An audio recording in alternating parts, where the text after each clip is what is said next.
Michael Besson here. Welcome to Chapter 1. It is called The Life Matrix. And I got to tell you, it is probably the most profound thing I have ever learned in really 30 years of personal development. A little over that in studying theology and just experiencing some of the top personal development people on the planet, up to and including serving as Tony Robbins' vice president. But I want to share some things that only happen, I would say, if you went to a smorgasbord and it was like a large buffet. And you decided, I'm going to try some of this. And then some people go, well, I'm only a vegan. So I only do like vegan stuff. And some people, I'm only a vegetarian. Well, I eat meat, but I only eat white meat. When it came to personal development, when it came to theology, when it came to what makes this world happen, I'm one of these unique people that went to the table of science, that went to the table of quantum physics, that went to the table of what I would now quantify as some false religions, that went to the table of the Word of God and tasted it all. And what I found, what I discovered, in large measure to an amazing man called Dr. Jim Richards and others, is that it all fit together. You see, only one God, if you will, created gravity. So there's a number of laws out there that affect our life. And the one I'm going to talk to you about right now is your life matrix. This is the free chapter in the video series with 16 chapters. But if you will just stay with just this one, if you will just watch this entire thing and nothing else, it will change your life forever. And you, my friend, you will enter the journey of extraordinary. So what is the matrix? The matrix is a paradigm, a perspective, a way with which we experience, understand, and relate to life, right? We all have it, but how did we get it? Some of us were born in Africa or China. Some of us were born in the North American continent. So wherever you were born, it had an effect on you, part of the life matrix. But let's just break it down to the absolute first moment, the moment of conception. At the moment of conception, a spiritual and a physical DNA were imparted into the very person that makes you you. The uniqueness of you. Just like a thumbprint, we're all incredibly unique. But here's what science has just discovered. In fact, it's Emory University that did this profound study, which, by the way, it's so exciting. Science is catching up with the Bible. Check this out. We now know that memory cells, cellular memory, can get passed down 3 and 4 generations. And of course, that's been written in the original language of the Torah, has been written in the original language of the New Testament for thousands of years, but we never had the science until our day and time, our era, is actually coming along. In fact, when you get to study quantum physics and quantum mechanics, you're going to discover that there has to be a supreme being. There has to be an intelligent designer. Now, I'm just going to challenge you. Don't worry about what you think you come from, because I'm going to challenge your life matrix. 80% of us, really, if you're in sales, if you're in business, 20% of people do 80% of the business. 80% of the people tend to live a very similar life to that of their previous generations. And there's studies all over about this. One of them that I work with in business a lot is called the VAL study from Stanford University. And it breaks down like we have a facility, we have an office in Naperville, Illinois. Love those people, love the Midwest. They got family values, they got everything. But if you're a marketer, then you know that 37% of the people are the belongers. They drink a certain kind of beer, they drive a certain kind of car, they live in certain kind of houses. Their number one core wound is divorce. They don't want anybody moving more than 250 miles. And if you do, from where they started, or if you do, you're one of the black sheep of the family. I mean, there's very specific markers, but what causes that? Well, what causes that is the life matrix. So at the moment of conception, there's a spiritual and physical DNA molecule imparted into your life. But after that, what happens? Well, after that, what takes place is You are involved with a particular culture in the world. Well, what is a culture? It's a word to describe how people behave in a geographical region. But really what it is, it's an impartation of values and beliefs. So if you grow up in China, you get imparted a certain kind of values and beliefs on the coattails, if you will, of your spiritual and physical DNA, which, by the way, goes back 3 generations in your mom and 3 generations in your father. And so what that means is anybody who had a predisposition to certain behavioral traits, to certain physical traits, to certain ailments, then they were passed down to you. Now, here's something really wild for you medical doctors. You know, how many of us have gone to our physicians, and you're filling out those ridiculous forms because they're 10 years behind and everything, and as you're filling them out, it says, do you have any family history of diabetes, of heart conditions, of strokes, of whatever, right? Here's the crazy thing. Did you know that that doesn't even matter anymore? Again, the 80-20 rule, let me just explain it to you. When physicians were trained as recently as 10, 15, 20 years ago, they were taught that there was a genetic predisposition to certain kinds of health problems. The truth is, if you change the way you feel in your heart, we're going to get into this in other chapters, but I want you to, you change your very DNA. They're called, the layman's terms, it's like a helix, but basically, if you live in fear, anxiety, worry, depression, if you're thinking about a horrible divorce, if you're thinking about a huge loss in your life, if you've experienced post-traumatic stress syndrome of some kind, and we all have, we're going to do a whole chapter on it because it's not what you think. What happens is it's imparted into you at a heart level. And it amplifies whatever the spiritual and physical DNA that you got passed down to you, which means you do have a predisposition to alcoholism or diabetes or heart disease or strokes or you name it, right? But if you could change the frequency of your heart, which you can, by the way, your DNA changes. So let's talk about the original life matrix. Here's what this means. This means that a bunch of us are walking around in life with a spiritual and physical DNA, a values and belief system that comes in from our parents. So from 0 to about, remember this, by the way, 0 to about 3 years old, we don't even have the brain development yet to discern between a good thought or a bad thought. And so what we do is we just, whatever frequency is going, let's say your mom and dad are getting a divorce. I was abandoned when I was a few months old. There was a spirit of rejection. There was a spirit of hating male figures in my family. I grew up with basically 7 females that all hated the male species. Now, what do you think that imparted? We all have the stories. We all have the impartation moments at those times.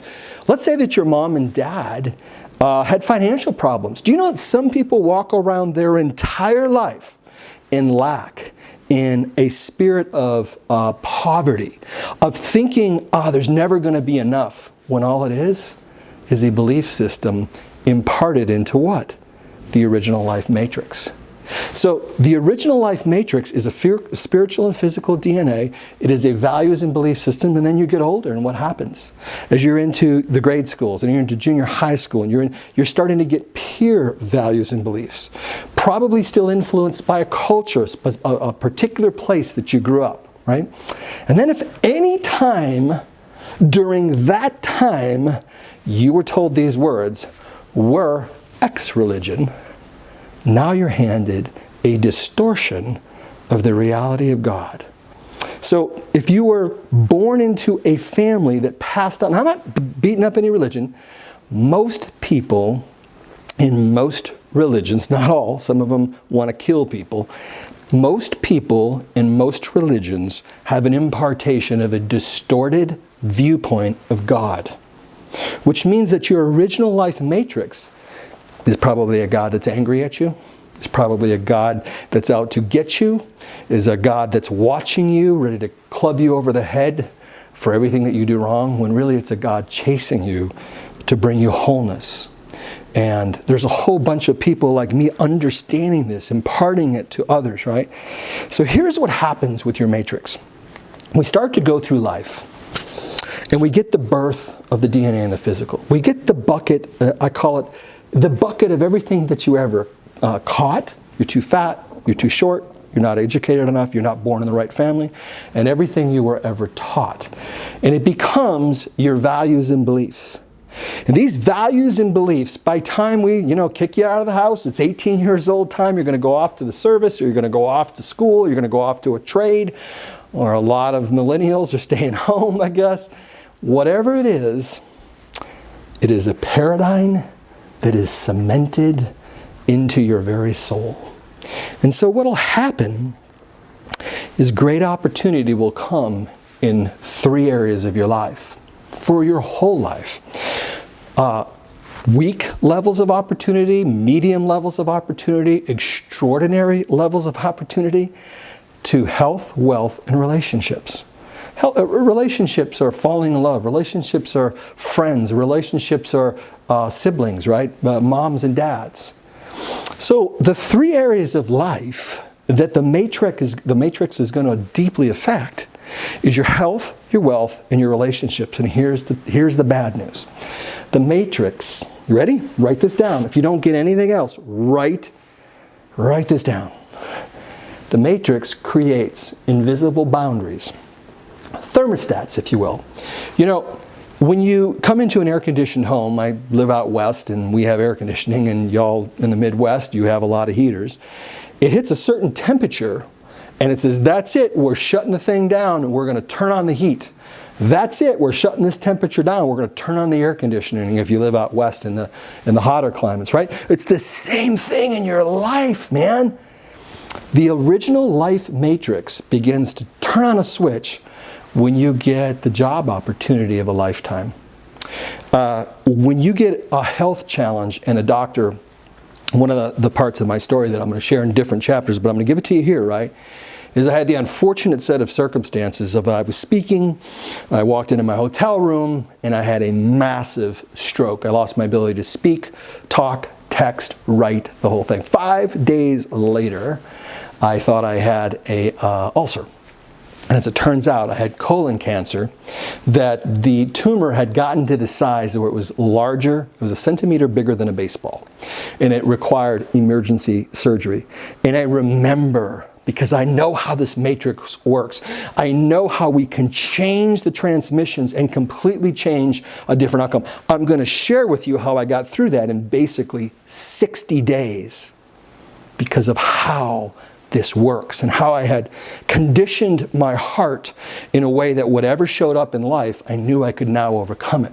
So I was sitting down with the chief of neurology who at Stanford University, his name's Dr. Cho, great guy. They ended up doing a study on me because I taught myself how to speak in 4 days when they told me it would take over a year. This is the exact kind of stuff I'm going to pass down to you in the book Extraordinary. Because it doesn't matter what happens to you in life, it matters how you respond to it. And so I'm sitting down with the chief of neurology and I'm sitting down with the chief of surgery. It's a pretty special room.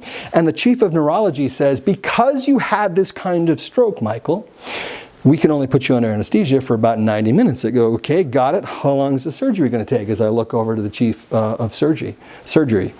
And he looks at me and he says, somewhere between 4 and 12 hours, depending on the complications, but we're going to need you to sign this document because this document is probably you're not going to come out of this, or you're not going to come out of this very good. It is a worst case scenario. And here's what I said.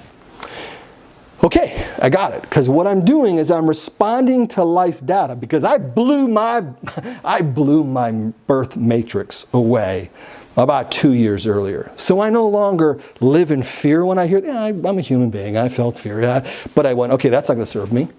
So I'm going to go into massive faith. I'm going to go into the sense of certainty here. I said, Dr. Cho, I really appreciate that. Let me tell you what's going to happen. You're going to put me under anesthesia, and I'm going to actually come out of it better than anybody you've ever had before. And you, sir, are going to take this tumor out of me and 1/3 of my colon. I'm going to be completely fine. I'm never going to need chemo. And by the way, gents, has anybody ever come out of this surgery and done a yoga warrior pose within 45 minutes? He said, no. I said, that's who I am. That's what I'm going to do. Are we all on the same page? You see, when you change the life matrix, when you change the way you look at something, the things you look at have to change. Okay, get ready to write this down. This is probably the biggest thing I can share with you in this one brief first chapter. I don't want these things to be real long. I want you to think about them. I want you to watch them. I want you to write stuff down, right? There's a book called The Life of a Plant, and its discovery within the next 35 years changed the world. And what it was a gentleman that did lie detector tests. I think it was in the 60s. And just for the heck of it, he put the probes that, you've seen in the movies. If you've never been on one or been in a real one, just movies. And you look at this, and he put it into a plant just to see if the plant would do anything. And as he did that, a spider happened to cross his desk. Again, the book is called The Life of a Plant. And as he saw this spider, he emotionally went to grab a piece of paper to hit the spider. And when he did, the plant went on the lie detector. The plant knew there was a frequency coming out of this man and registered it. The plant knew it. Well, now you go 10 years, you go 15 years, you go 20 years. About 10 years ago, this is 25-ish years later than this first thing happened, our technology increased, our ability to see how far we could take those signals, and here's what we discovered. You could take a piece of DNA. This is why it's so important. Your life matrix, understanding that it is putting off a frequency and it is manifesting your life. People, places, things, circumstances of your life are showing up because of the frequency coming off of your being. Let me prove it to you. You ready? It's going to blow your mind. We take the DNA from a person and we put it, at first they put it 4 feet away. And then they showed this individual different images, random images on a computer. Things that would make you laugh, things that would make you cry, things that would make you, totally freak out. And as they would do that, the DNA would respond in real time. So they took the DNA and they went 40 feet away and the exact same thing happened. They went 400 feet away. They went 40 miles away. And current technology has shown in real time whatever is coming off of me right here. Boom, boom, every heartbeat. Whatever I think, whatever I believe from my original life matrix, 400 miles away. And it's only because of technology that we're not able to currently measure it. But quantum physicists have already figured out it doesn't end. What does that mean? It means everything. It means that in the original life matrix, you gathered beliefs about love, about romance, about business, about money. You gathered a bucket of who you are. You gathered it and you didn't even know you were gathering it. And you are wired to fail. What do I mean by that? We live in a fallen world. It's interesting. I'm gonna throw in science and I'm gonna throw in the word of God. It's kind of like intellectual jujitsu, right? There is a passage that, and it's red letters, it's something Jesus said. He said, the enemy only comes to steal, kill, and destroy. Steal our money, kill our bodies, and destroy our relationships. It is everything that life is the degree with which our money is stolen, because we're wired from the life matrix to lose, to work for others, to not become radical entrepreneurs. I've been a radical entrepreneur my whole life. It's because I changed the matrix. We are wired to have destructive relationships. Does it mean everybody? No. Some of us had the blessing of getting values and beliefs that created good families. Some of us had the blessing of role model marriages. But can we just be really, really honest? How many 20, 25, 30, 35, 40, 50-year-old marriages do you know where the husbands and wives still sleep together, hold hands, open the door for each other, love each other unconditionally, have grown so close together they can finish each other's sentences and not in a cynical, negative way. What I'm telling you is even the ones that are married, there's so few who are living the life of extraordinary. You know, when I look at my dad who left, God bless my mom and dad are both gone, crossed over. I don't know where their eternal destination went. I don't know if they believed in Christ. But here's the thing. You know, I don't hold any ill will against them. I don't hold ill will against people who come. And there's going to be a whole chapter of what you do to bad people in your life. You know, while I was in the hospital fighting for my life, 21 days, I had a crazy business partner who actually tried to steal my company. I mean, we all have things, right? I'm going to teach you how to handle that in a way where you will always win. But it all comes down to, can you shift out of your original life matrix to have a life of extraordinary? Now here's where some of you shift, just to show you real life practical ways, right? You go to college and you come back, you go, wow, man, I don't think like I thought in the Midwest. I don't think like I thought in California. I don't think like I thought when I was in Florida. I remember being in boot camp.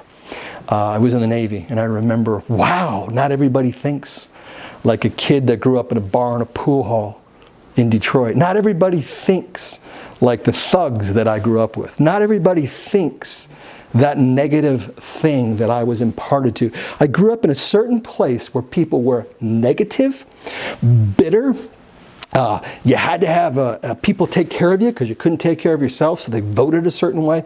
It was a life matrix experience. So here's my challenge to you.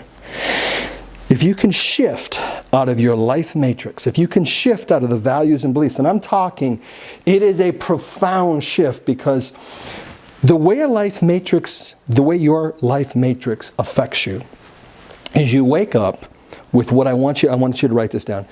It's called an abiding feeling. It is the feeling with which you experience life the majority of the day.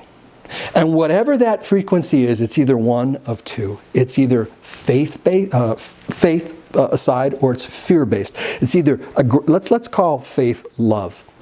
It's either grounded in love, that emotion, that feeling rather, or it's grounded in fear. So I want you to picture two trees. One is a love tree, and it's got kindness and gentleness and mercy and forgiveness and giving people the benefit of the doubt, seeing the best in everybody, knowing everybody has light and dark. Everybody has good and bad. Everybody can do the darkest stuff under the right kind of circumstances. Don't kid yourself, right? But when we see the best in people, we are operating out of a spirit of love. And we're watching the fruit, the manifestation, and what's happening. Every time your heart beats, you're sending out an electromagnetic frequency. And every atom and molecule in the entire universe, we know this now, is responding. And it is creating circumstances. It is creating death spirals for love lives. It's been a huge challenge in my life because it was passed down for multiple generations, and gender confusion in different parts of my family, and divorce at a crazy dysfunctional level. And we all, you know what, and by the way, my story's not special, neither is yours. One of the most profound things you can discover in life is your story's not that special. There's 7 billion of us on this planet, and most of us have the same broken life matrix. So here's what you do. You shift out until your abiding feeling is grounded in love. And I'm going to teach you how to do that in the other chapters. I'm going to give it to you briefly here because I promised you I would. Or you're going to live in this place of fear. It's the fear tree. And on the fear tree, there's fruit. And the fruit, it comes like anxiety, fear, worry, trepidation.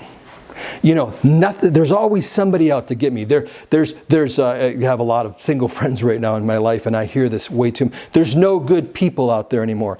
Okay, the fear tree is a tree of lack. It says there's never enough. You're never going to get what you want. And guess what happens? Every time your heart beats, every atom and molecule, if you think about this, I don't know if anybody's ever explained this to you. Your body, the sum total of the mass, is about the size of a golf ball.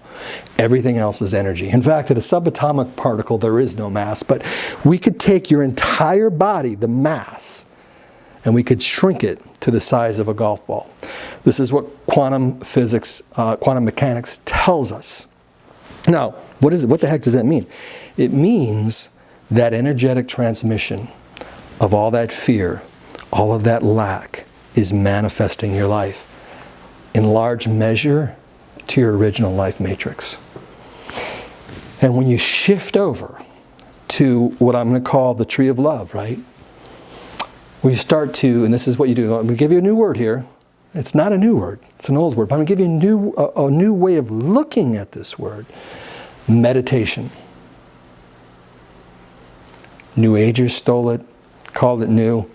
It actually was in the Bible several hundred times before the translators changed it. It means to think on, to ponder, to process, to the exclusion of everything else, to mutter about it, to like speak about it. And what that means is that every single day I wake up and I have an abiding feeling about life.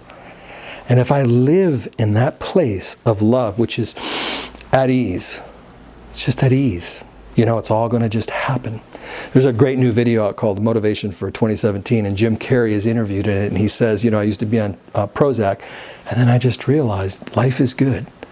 Well, I don't know if he knows it, but he shifted himself at a quantum mechanics level. He shifted his quantum field.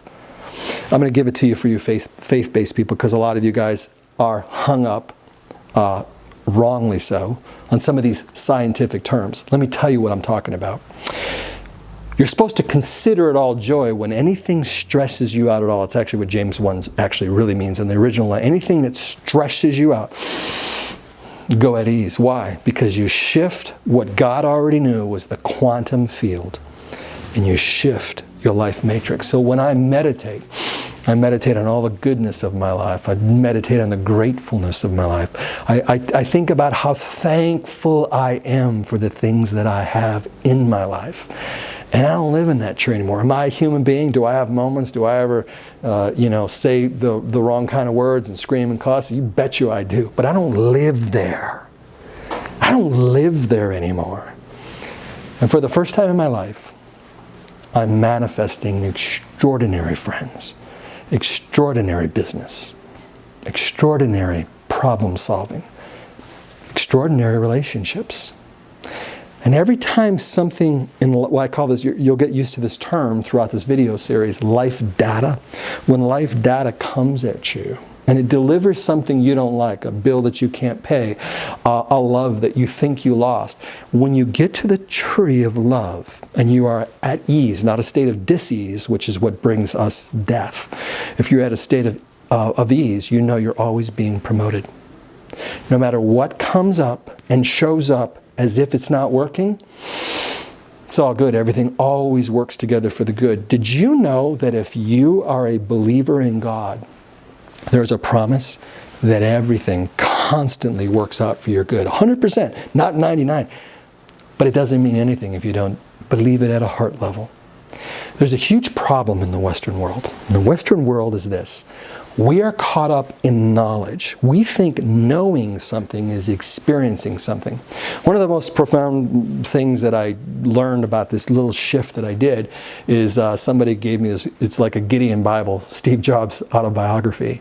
And the number one thing I got out of it is that Steve realized the Western world operated in left brain. And when I had to reprogram my mind, I learned the difference between the left brain and the right brain, and I actually got the privilege of rewiring my brain, which is crazy if you think about it, right? That's what this actually does for you, right? Well, Steve started to operate on a word that you've probably heard before. It's called intuition. Intuition is under the fruit of the love tree. It's at ease. It's not taking necessarily the left brain data in. It's just going, you know what, I got an intuition about this. Intuition is what drives you. All of a sudden, when you shift your matrix and you're at ease, you hear a conversation. You hear something that you never heard before. You go, oh! Or you hear, call this person. Do business with this person. Don't do business with that person. You begin to get distinctions that drive you to the next level of extraordinary in your life. So it's really simple. But simple doesn't always mean easy. In fact, here's one of the biggest challenges you're going to have. Right now, I want you to get this. I want you to write it down. That which we need the most, we resist the greatest. There will be people, places, and things that come into your life that give you the open door to the next level of love, the next level of relationships, the next level of resources or health. And what we'll do with those is we will resist them. If you're an alcoholic and people that love you, they come, they do an intervention. Guess what happens at interventions? Because I've done a lot of them. People resist that which they need the greatest. So it's going to be simple to shift this matrix. It's not going to be easy. You're going to have to do a ritual every day. So people ask me all the time that haven't seen me in so long, oh my gosh, you look so different. Well, yeah, I lost 50 pounds. I have more strength. I have more stamina than people half my age. Why? Because I began to meditate on my heart about extraordinary health, being in an extraordinary shape. I'm going helicopter skiing in 2 weeks. This is the life that you can have if you're sitting on the couch, if you're stuck in your health, your wealth, and your relationships, if only you will change one word, and we talked about it earlier. The word is meditation, but not the way you think of it. You see, you have been meditating your entire life, driving down the road, thinking about your day, waking up in the morning, thinking about your life, looking over at your significant other and thinking about where you're really at. Waking up, looking at yourself in the mirror and going, this is where I'm at. See, those are meditations that persuade the cellular memories in your heart. And when you begin to, on purpose, with intention, meditate, get very, very quiet. I put on some background music. You can Google it or YouTube it, and you'll find an extraordinary variety of music. And I just go away and I get into what I call the heart zone. And the heart zone is a place where you're absent from life, but you're present in the emotional seat of what makes you you. The passion seat of your soul is what the original Hebrew word for heart means. You meditate on extraordinary health, extraordinary wealth, extraordinary relationships. And what's going to begin to happen is you're going to see the pushback in your own heart. You're not going to think you're deserving of a raise. You're not going to think your heart deserves extraordinary love. And the problem is the life matrix has set these invisible boundaries. And so what I'm going to encourage you with, what I'm going to just scream, shout, and dance with you about is we'll do more to avoid pain than we will do to gain pleasure. And a life of extraordinary is filled with pleasure, but that's not enough, right? So I pray that my story affects your soul in a way where you will go and you will come along with us on the journey of a lifetime to extraordinary.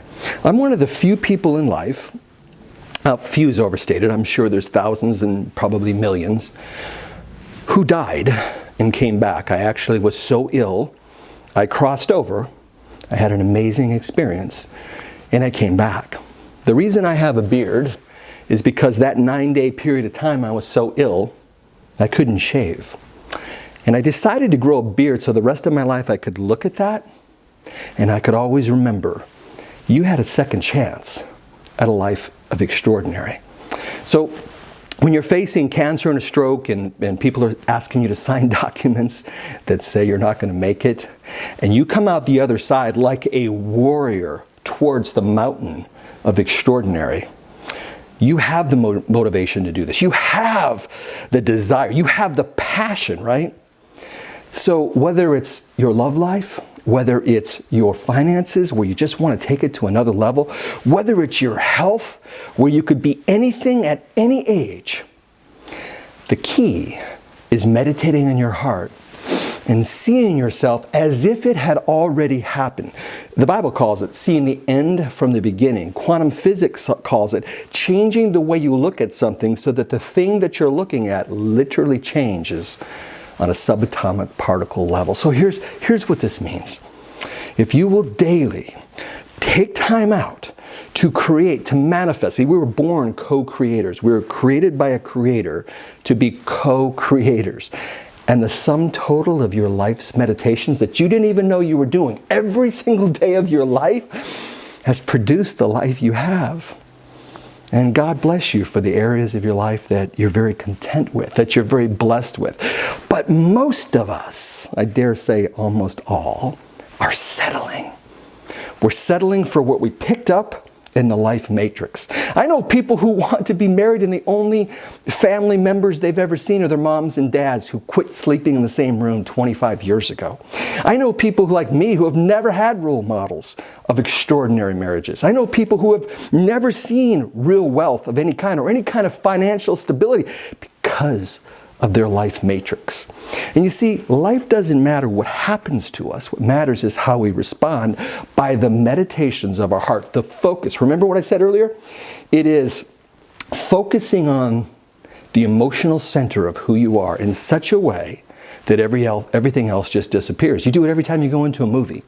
If you go to a great church and you're listening to somebody speak, maybe even sometimes while we did this video, you leave the room and you're in that moment. You need to get to that moment in your heart. You get really quiet in your soul. And you need to see, you need to visualize extraordinary relationships, extraordinary next levels of resources, extraordinary levels of being fit and being healthy and being vibrant, right? So I don't wake up and go, oh, I gotta go to the gym. I wake up and I can't wait to exercise this amazing being, this amazing physicalness of myself. Same thing for you. So listen, I want to just tell you how excited I am about this whole book, all 16 chapters.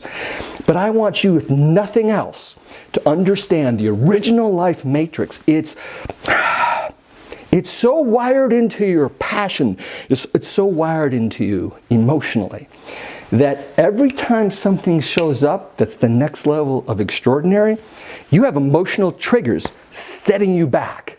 You're almost at the greatest level of your life. It triggers an emotional response to something that happened in your past. And what do? You sabotage. You get the greatest opportunity in business and you start skipping meetings. You start not answering emails. You start not showing up.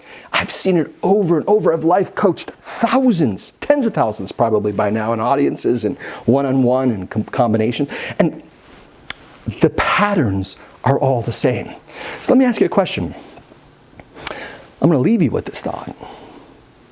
Are you more committed to the emotional triggers in your life of a limited amount of health, a limited amount of wealth, a limited amount of love? Are you more committed to a life of extraordinary? Because if you are, you have come to the right place. The next 15 chapters are going to blow your mind. They're going to show you every place you ever stumbled, every place you've ever gotten stuck, and the strategies, methods, and tactics you can use once and for all to change your destiny forever.